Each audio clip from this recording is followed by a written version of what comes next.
नमस्कार। मुद्दे की बात में आप सभी का स्वागत है। मैं हूं मनोज मनु। मध्य प्रदेश में बीजेपी ने अपने 4 प्रत्याशियों के नामों का ऐलान आज कर दिया, जबकि कांग्रेस की ओर से एक प्रत्याशी के नाम का ऐलान किया गया, वो भी आज ही किया गया। बीजेपी और कांग्रेस दोनों ही पार्टियों की ओर से राज्यसभा चुनाव में अपने प्रत्याशियों के नामों का ऐलान किया गया। मुद्दे की बात में अहम बात यह है कि 4 उम्मीदवारों के जरिए बीजेपी ने प्रदेश में दलित, ओबीसी, महिला और गुर्जर समीकरण साधने की कोशिश की है।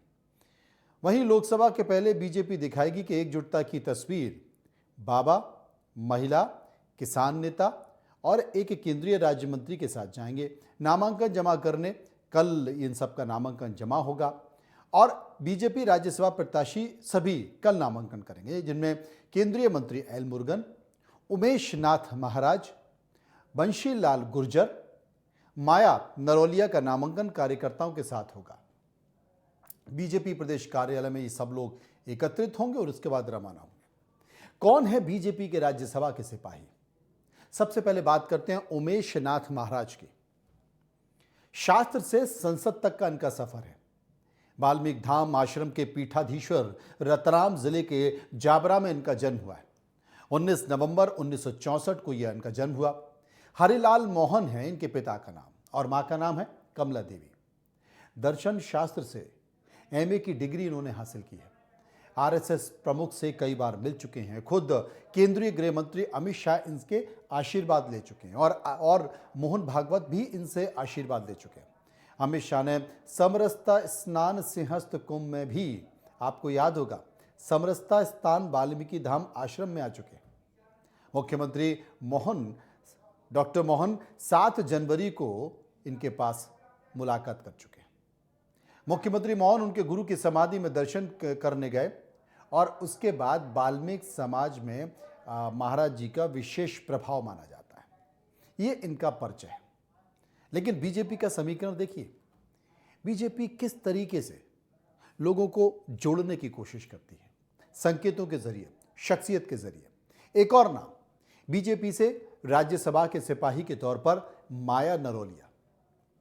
आधी आबादी का नेतृत्व, 60 साल की इनकी उम्र है। आर्ट्स में उच्च शिक्षा की है, पेशे से समाज सेविका है और वर्तमान में मध्य प्रदेश बीजेपी महिला मोर्चे की अध्यक्ष है। नर्मदापुरम के नगर पालिका की अध्यक्ष भी रह चुकी है। महिला मोर्चे में महामंत्री भी रह चुकी हैं और 40 साल से बीजेपी की सक्रिय सदस्य हैं। महिला मोर्चे की जिलाध्यक्ष भी रह चुकी हैं, 2 बार प्रदेश कार्य समिति सदस्य भी रह चुकी हैं और प्राइवेट स्कूल में शिक्षिका भी रही है। ये एक और नाम। अब तीसरे नाम की चर्चा मैं करता हूं। तीसरा नाम कौन है जो कि राज्यसभा के सिपाही हैं? बंशी लाल गुर्जर, किसान और समाज का ध्यान रखने वाले। 63 साल की उम्र में किसान मोर्चे के राष्ट्रीय उपाध्यक्ष बनाए गए। शिक्षा के तौर पर पोस्ट ग्रेजुएट है। पेशा है कृषि। वर्तमान में हुडको के डायरेक्टर भी हैं। भाजपा जिला अध्यक्ष, किसान मोर्चा प्रदेश अध्यक्ष रहे हैं। वहीं किसान महामंत्री और राष्ट्रीय उपाध्यक्ष भी रहे हैं लंबे समय तक। मंदसौर कृषि मंडी के अध्यक्ष रहे हैं। इनकी पत्नी रमा देवी गुर्जर नगर पालिका परिषद की अध्यक्ष भी हैं। ये मध्य प्रदेश के 3 नाम। चौथा नाम जो पहले से ही मध्य प्रदेश के आते हैं लेकिन दूसरे राज्य के हैं। इस वक्त वो केंद्रीय राज्य मंत्री हैं। डॉक्टर एल मुरुगन केंद्रीय राज्य मंत्री हैं। 40 साल की उनकी उम्र है। पीएचडी की डिग्री है। पेशे से वकील हैं। डॉक्टर मुरुगन बीजेपी तमिलनाडु के अध्यक्ष भी हैं। पार्टी के लिए कई काम किया। मानवाधिकार कानून में उनकी डॉक्टरेट भी है। कॉलेज की पढ़ाई के दौरान ही आरएसएस से जुड़े हैं और राष्ट्रीय अनुसूचित जाति आयोग के वो उपाध्यक्ष भी रह चुके हैं। वर्तमान में भारत सरकार के सूचना प्रसारण, मत्स्य पालन, पशुपालन और डेयरी राज्य मंत्री के तौर पर वो काम कर रहे हैं। ये भारतीय जनता पार्टी की 4 सीटों का मैंने जिक्र किया और एक सीट और जो छत्तीसगढ़ का जिक्र करेंगे। लेकिन मध्य प्रदेश कांग्रेस ने किसे राज्यसभा में भेजा है उनकी भी चर्चा कर लेते हैं। अशोक सिंह पिछड़े वर्ग से आते हैं, ओबीसी चेहरा है। 60 साल की उनकी उम्र है, ग्रेजुएट हैं, पेशे से व्यापारी और किसान हैं, ग्वालियर के रहने वाले हैं, प्रदेश उपाध्यक्ष और वर्तमान में कोषाध्यक्ष भी हैं। दिग्विजय सिंह के कट्टर समर्थक माने जाते हैं, कमलनाथ के भी नजदीक माने जाते हैं। ग्वालियर लोकसभा सीट से 4 बार वो चुनाव हार चुके हैं। कब कब चुनाव हारे? 2007 में चुनाव लड़ा, हार गए। 2009 में चुनाव लड़ा, यशोधरा राजे सिंधिया के खिलाफ, चुनाव हार गए। 2014 में नरेंद्र सिंह तोमर के खिलाफ चुनाव लड़ा, चुनाव हार गए। और चौथी बार 2019 में भी विवेक शेजवलकर के खिलाफ चुनाव लड़ा, वो चुनाव भी हार गए। लेकिन पार्टी ने फिर भी विश्वास जताया और उन्हें उम्मीदवार के तौर पर भेज दिया। क्यों भेजा? क्योंकि दिग्विजय सिंह और कमलनाथ ने मीनाक्षी नटराजन का विरोध करते हुए अशोक सिंह के समर्थन पर हामी भर दी और यह कहा कि अगर मीनाक्षी नटराजन राज्यसभा की उम्मीदवार होती है तो क्रॉस वोट की संभावना प्रबल है, विधायक भाग सकते हैं, कांग्रेस के विधायक धोखा दे सकते हैं। लेकिन अशोक सिंह के नाम पर ऐसा नहीं होगा, क्योंकि गारंटी जैसे बीजेपी में गारंटी नरेंद्र मोदी की है, वैसे इस सीट पर गारंटी दिग्विजय सिंह और कमलनाथ ने दी है। छत्तीसगढ़ का एक नाम, छत्तीसगढ़ से राज्यसभा से एक सीट के लिए बीजेपी प्रत्याशी देवेंद्र प्रताप सिंह ने अपना नामांकन दाखिल किया। इस दौरान मुख्यमंत्री विष्णुदेव साय समेत बीजेपी के कई बड़े चेहरे मौजूद थे। देवेंद्र प्रताप सिंह ने कहा है कि मुझे तो मीडिया से पता चला कि मुझे प्रत्याशी बनाया गया है। मुझे विश्वास नहीं हो रहा था कि भारतीय जनता पार्टी ने राज्यसभा के लिए मुझे प्रत्याशी बनाया। बीजेपी संगठन के बड़े नेताओं से बात हुई, तब जाकर मुझे यकीन हुआ। यही बीजेपी है, इसे समझने की कोशिश करना चाहिए। अब बीजेपी प्रत्याशी देवेंद्र प्रताप सिंह ने अपना नामांकन दाखिल कर दिया है और निश्चित तौर पर उनकी जीत भी हो जाएगी छत्तीसगढ़ के लिए। लेकिन देवेंद्र प्रताप सिंह हैं कौन? विष्णुदेव साय खुद पहुंचे थे। ये रायगढ़ से आते हैं और रायगढ़ से आने के बाद इनका जो काम है, इनके बारे में जो कहते हैं कि रायगढ़ जिले के लेलुंगा से जिला पंचायत सदस्य रहे, रायगढ़ जिले के गोंड आदिवासी राजा हैं और आरएसएस में सक्रिय तौर पर सदस्य रहे, शास्त्रीय नृत्य और संगीत सम्राट रहे दिवंगत राजा चक्रधर सिंह के उपोते हैं। पिता स्वर्गीय सुरेंद्र कुमार सिंह कई दशकों से कांग्रेस का प्रतिनिधित्व कर चुके थे, लेकिन कांग्रेस छोड़ उन्होंने बीजेपी का दामन थाम लिया। 20 साल से बीजेपी के लिए वो काम कर रहे थे और साल 2005-06 में अनुसूचित जाति के प्रदेश वो मंत्री बने। साल 2008 में प्रदेश कार्यकारिणी के सदस्य रहे हैं। साल 2011-12 में रायगढ़ में अनुसूचित जनजाति मोर्चे के जिलाध्यक्ष भी रहे। लेलुंगा इलाके से जिला पंचायत सदस्य भी रहे हैं और रेल मंत्रालय की रेलवे हिंदी सलाहकार समिति के वो सदस्य भी रहे हैं। ये परिचय मैंने करा दिया। अब समझने की कोशिश करते हैं कि समीकरण क्या है।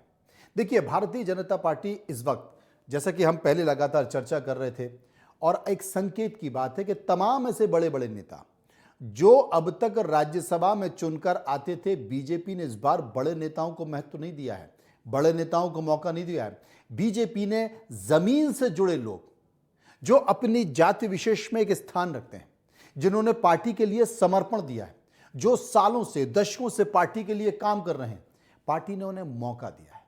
आप नाम देखिए ना, वाल्मीकि महाराज, नरोलिया, इसके साथ साथ मुंशी लाल गुर्जर, कोई बड़ा नेता नहीं, लेकिन ये सब पार्टी के पक्के और कट्टर सिपाही हैं जिन्होंने पार्टी के लिए जमीन पर जाकर उसे उपजाऊ बनाया। और यही देश के प्रधानमंत्री नरेंद्र मोदी की बीजेपी है, संगठन है कि जमीन से जो लोग हैं ना, उन्हें उठाइए। आपको एक नाम याद होगा, सुमित्रा वाल्मीकि, जबलपुर से सिर्फ पार्षद रही, उन्होंने सोचा नहीं होगा कि मुझे सीधे नगर पार्षद से राज्यसभा में पहुंचा दिया जाए, लेकिन पिछली बार उन्हें भी भेजा गया था। हम अपने संवाददाताओं के जरिए समझने की कोशिश करेंगे। हमारे संवाददाता हमारे साथ जुड़ेंगे। भोपाल से कुलभूषण हमारे साथ होंगे, ग्वालियर हम चलेंगे, संतोष सिंह हमारे साथ मौजूद होंगे, उनसे हम समझने की कोशिश करेंगे, और हम रायपुर भी चलेंगे। रायपुर में हमारे साथ जुड़ेंगे दीपक, उनसे हम बाद में समझेंगे, लेकिन सबसे पहले हम समझने की कोशिश करेंगे। हम चलेंगे संतोष के पास, क्योंकि बड़ा रोचक नाम है, संतोष कमलेश्वर पटेल, मीनाक्षी नटराजन। दिल्ली से नाम आए थे 3 लोगों के, और दिल्ली से संदेश हुआ था कि इन 3 लोगों का पैनल भेजा जाए। मीनाक्षी नटराजन, कमलेश्वर पटेल और सुभाष यादव के बेटे अरुण यादव। लेकिन खेला हो गया, अशोक सिंह का नाम निकल कर आ गया। उन अशोक सिंह का नाम निकल कर आया जो 4 चुनाव लड़ चुके हैं और चारों हार चुके हैं। क्या स्थिति है, कारण क्या रहा, उन्हें क्यों मनाया गया? देखिए मनोज जी, जिस तरह से अभी आपने बताया था कि मीनाक्षी नटराजन, कमलेश्वर पटेल और के नाम पर कहीं ना कहीं क्रॉस वोटिंग हो सकती है, इसलिए दिग्विजय सिंह के जो कट्टर समर्थक के रूप में ग्वालियर अंचल में माने जाते हैं, अशोक सिंह, इनका पारिवारिक पृष्ठभूमि भी एक वर्षों से कांग्रेस के रूप में रही है। इनके जो दादाजी रहे वो स्वतंत्रता संग्राम सेनानी रहे, कक्का डोंगर सिंह, और इनके पिताजी जो है वो कांग्रेस सरकार में ही पूर्व मंत्री रह चुके राजेंद्र सिंह। अब अशोक सिंह की बात की जाए तो लगातार अशोक सिंह कांग्रेस से उस वक्त जुड़े रहे हैं जब महल से और कांग्रेस का एक 36 का आंकड़ा हुआ करता था। लेकिन बात की जाए अब राज्यसभा का जो उम्मीदवार अशोक सिंह को बनाया तो कहीं ना कहीं एक ओबीसी कार्ड खेला गया है और ओबीसी नेता के रूप में अशोक सिंह की अच्छी पकड़ है। वहीं बात की जाए कांग्रेस के हर गुट के व्यक्ति से अशोक सिंह की काफी अच्छी नजदीकियां हैं। यही कारण है लगातार कांग्रेस जो पार्टी है अशोक सिंह को लोकसभा के 4 बार टिकट दे चुकी है, 4 बार के लोकसभा चुनाव में उनको उतार चुकी है। बात की 2007 की जाए तो उपचुनाव हुए थे, तब यशोधरा राजे सिंधिया को चुनाव में पराजय का सामना करना पड़ा था। उसके बाद लास्ट की बात की जाए 2019 में, बीच की बात नहीं करो, 2019 की सीधी बात करूं तो विवेक नारायण सेंगलकर से उनको हार का सामना करना पड़ा था। यानी कि 4 बार लोकसभा का चुनाव हारने के बावजूद भी पार्टी से वो जुड़े रहे और पार्टी ने भी उन पर विश्वास जताया है और आज उनको राज्यसभा का टिकट देकर राज्यसभा में राज्यसभा का टिकट दे दिया। बहुत बहुत शुक्रिया, सही कहा संतोष आपने। लेकिन मैं अपने सहयोगी प्रोड्यूसर से कहूंगा कि हम बात कर रहे हैं मध्य प्रदेश की, लेकिन जो रायगढ़ से राज्यसभा के उम्मीदवार हैं उनकी तस्वीरें चल रही हैं, थोड़ा मध्य प्रदेश की तस्वीरें भी दिखाएं। हमारे साथ कुलभूषण बने हुए हैं। कुलभूषण, मध्य प्रदेश से वाकई चौंकाने नाम निकल कर आ गए, और जो हम चर्चा कर रहे थे कि जमीन से जुड़े लोग निकल कर आएंगे, और जमीन से जुड़े लोगों में जो नाम निकल कर आ रहे हैं वो टीवी स्क्रीन पर बने हुए हैं। देखिए, माया नरोलिया का नाम निकल कर आया, जो कि ज़मीनी कार्यकर्ता रही हैं, करीब 40 साल उन्होंने पार्टी में दे दिए। महाराज वाल्मीकि का नाम निकल कर आया, जो कि उज्जैन के गुरु हैं। खुद जब अमित शाह भी उनके कार्यक्रम में पहुंचे थे। इसके साथ साथ बंशीलाल गुर्जर का भी नाम निकल कर आया। ये समीकरण क्या कहता है प्रदेश बीजेपी का? बिल्कुल मनोज जी, क्योंकि लोकसभा चुनाव पास में है और उसके पहले अभी हमने देखा कि विधानसभा चुनाव और विधानसभा चुनाव के बाद राज्यसभा चुनाव, तो राज्यसभा में और विधानसभा में हमने ये देखा कि किसान और महिला पर बीजेपी का सबसे अधिक फोकस रहा। और राज्यसभा में भी आप देखिए माया नरोलिया, क्योंकि महिला बीजेपी की प्रदेश अध्यक्ष हैं और कहीं ना कहीं 40 सालों से जो संघर्ष वो करती हुई नजर आ रही है, आज उसका परिणाम उन्हें मिला है और उन्हें राज्यसभा बीजेपी की तरफ से पहुंचाया जाएगा। इसके साथ ही किसान नेता, किसानों को भी साधने की यहां पर पुरजोर कोशिश की गई है। और एक सबसे बड़ा नाम, क्योंकि साधु संत, अक्सर हम देखते हैं कि जब भी बीजेपी का कोई कार्यक्रम होता है तो मंच में साधु संतों का स्थान एक अलग स्थान होता है। प्रधानमंत्री नरेंद्र मोदी से लेकर मुख्यमंत्री डॉक्टर मोहन यादव तक जब मंच में पहुंचते हैं तो सबसे पहले वो साधु संतों से आशीर्वाद लेते हैं, और संत को भी जो है इस बार राज्यसभा पहुंचाया गया है। तो कहीं ना कहीं हर एक वर्ग का ध्यान रखा गया है और हर एक छोटे कार्यकर्ताओं को ये उम्मीद रहती है, क्योंकि हमने मोहन कैबिनेट में भी देखा कि जो पहली बार के विधायक है वो भी कैबिनेट मंत्री बने हैं। इसके साथ ही अगर हम बात करते हैं कांग्रेस की, क्योंकि कांग्रेस से ओबीसी वर्ग से ये सीट खाली हुई थी राज्यसभा की, और राजमणि पटेल राज्यसभा के सदस्य थे, और अब अशोक सिंह यादव वो भी ओबीसी वर्ग से आते हैं। क्योंकि ओबीसी को लेके जो मध्य प्रदेश में लगातार राजनीति होती हुई नजर आ रही थी, सुबह तक मीनाक्षी नटराजन और कमलेश्वर पटेल का नाम तेजी से चल रहा था, लेकिन कमलेश्वर पटेल को पहले ही दिल्ली में कई बड़ी जिम्मेदारियां मिल चुकी हैं।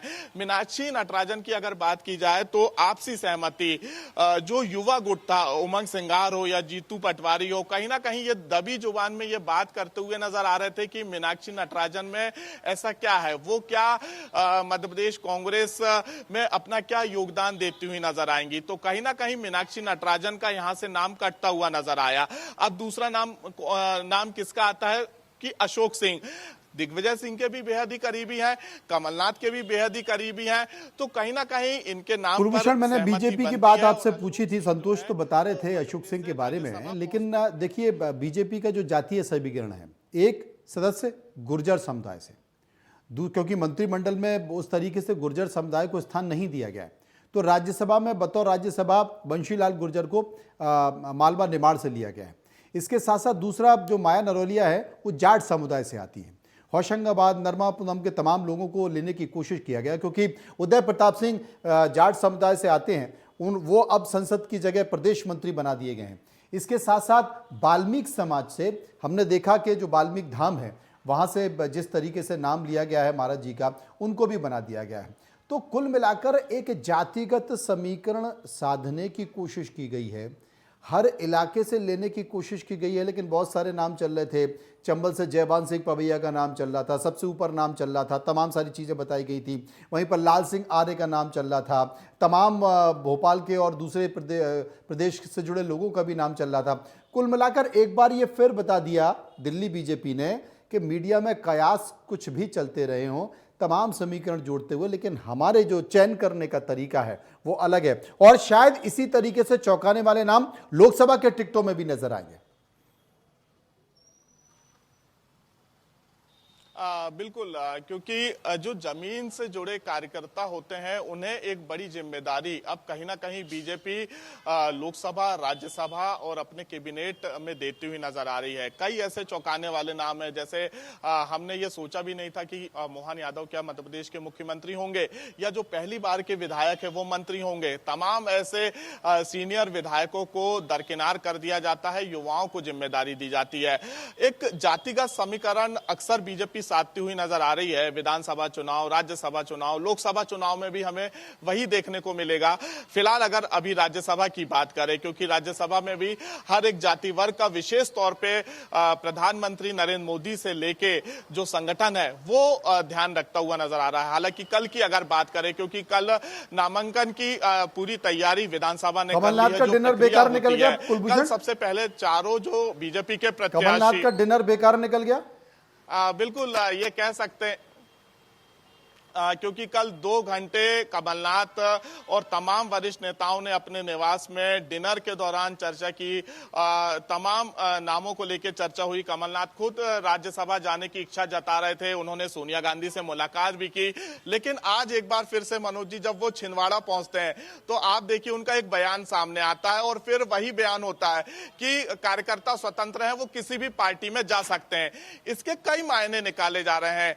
जब उन्हें ये नाम पता चलता है कि अशोक सिंह यादव राज्यसभा जाएंगे, उसी वक्त उनका ये बयान आना कहीं ना कहीं ये राजनीतिक गलियारों में एक चर्चा का विषय बन चुका है। चर्चा का विषय है, लेकिन ये भी बात सही है कि अशोक सिंह का नाम खुद कमलनाथ और दिग्विजय सिंह ने दिया था, क्योंकि वो नहीं चाहते थे कि मीनाक्षी नटराजन सांसद बने। शुक्रिया हम करेंगे संतोष आपका, शुक्रिया हम करेंगे कुलभूषण आपका। अभी हम चलते हैं छत्तीसगढ़, रायपुर। देवेंद्र प्रताप सिंह एक ऐसा चेहरा जो छत्तीसगढ़ से राज्यसभा के तौर पर चुना, और उसने कहा कि मुझे नहीं पता था कि पार्टी मुझे इस पद को देगी। दीपक, क्या कहा जाए देवेंद्र प्रताप सिंह के तौर पर? देखिए, अभी आप कुछ देर पहले कह रहे थे कि बीजेपी ऐसी चाल चल देती है कि चारों खाने चित हो जाए। ये वही देवेंद्र प्रताप सिंह है जो ये चाह रहे थे कि उनको विधानसभा का टिकट मिल जाए, उनको टिकट मिल जाए और वो चुनाव लड़ लें, लेकिन ऐसा नहीं हुआ। उनको डायरेक्ट भेज दिया गया। और सबसे महत्वपूर्ण बात यह है कि रायगढ़ के अंदर एक क्षेत्र है लैलूंगा के जिला पंचायत सदस्य रहे हैं। आप समझ सकते हैं कितनी दूर से आ रहे हैं। उस क्षेत्र का नाम भी कोई नहीं जान रहा, उसको मौका दे दिया गया। और सबसे महत्वपूर्ण बात यह, यदि इनकी सबसे बड़ी उपलब्धि जानी जाए तो रायगढ़ में एक चक्रधर समारोह होता है। उस राजा चक्रधर के परपोते हैं ये, इनको मौका दिया गया है। और जो व्यक्ति विधानसभा चुनाव लड़ने के लिए टिकट मांग रहा हो, उसको यदि ऐसे मौका मिल जाए तो आप समझ सकते हैं कितनी बड़ी उपलब्धि होगी। जब उनसे पूछा गया तो उन्होंने एक लाइन में यही कह दिया कि मोदी जी ने मुझे सब कुछ दे दिया, मैं जो चाह रहा था वो मुझे मिल गया। और इसके इतर एक और चीज़ समझनी होगी कि इस तरीके के नाम को खोज के लाना और उस व्यक्ति को टिकट दे देना। इससे पहले जब कांग्रेस 68 सीटें लेके आई थी तो कांग्रेस ने ऐसे 2 नए चेहरों को मौका दिया था जिसको छत्तीसगढ़ का कोई व्यक्ति नहीं जानता। एक थी रंजीता रंजन बिहार से आने वाली, और दूसरे थे केटीएस तुलसी जो पंजाब से थे। दोनों के दोनों लापता हैं। आज तकरीबन अगर माना जाए तो 1.5 से 2 साल का समय हो चुका है जब से वो राज्यसभा गए हैं। रंजीता रंजन अगर देखा जाए तो 3 से 4 बार दौरा कर चुकी हैं, लेकिन केटीएस तुलसी जिस दिन नामांकन भरना था उसी दिन आए थे, उसके बाद अभी तक वो दोबारा नहीं आए। राजीव शुक्ला भी छत्तीसगढ़ से गए हैं। तो अब स्थिति ये हो गई कि कांग्रेस के भीतर तो सिर्फ फुटबॉल की स्थिति हो गई, क्योंकि तमाम लोग ये चाह रहे थे कि शायद मेरा नंबर लग जाए, शायद मुझे मौका मिल जाए, शायद मैं हो जाऊं। अपनी अपनी फील्डिंग भी की जा रही थी, लेकिन दिल्ली से लिफाफा बंद हो जाके आता है और इन दोनों नामों को दिया जाना है वो क्लियर हो जाता है। लेकिन बीजेपी ने ऐसा नहीं किया।